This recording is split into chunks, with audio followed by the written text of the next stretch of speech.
First of all, the game carried over the movement and combat mechanics of the past games, so it was pretty much easy to jump into, but the best part, in my opinion, was the knife. In every Resident Evil game, these knives felt so hollow and flimsy, and it just felt like it wasn't doing any real damage. It was just a way of hearing a like squishy, fleshy sound, you know?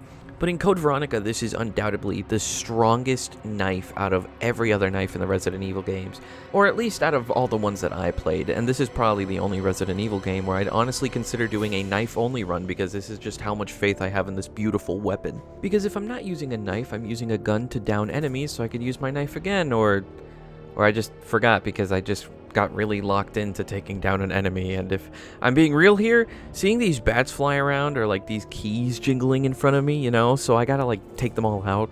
And speaking of weapons, this is probably the first and only game in the franchise where I don't have any disliking towards any of the weapons. I genuinely had no preference as to what I wanted to use in my arsenal because they were all equally as good, or at least in my eyes, except for the weapons that have like percentages instead of ammo because I usually want to save those for specific moments.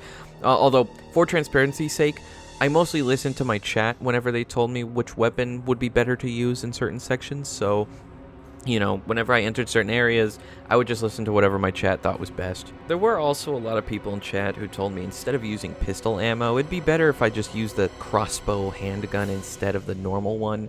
In all the other Resident Evil games I played, I usually avoided using the bow-like weapons for no real reason. I just never really liked them or was really like drawn to using them.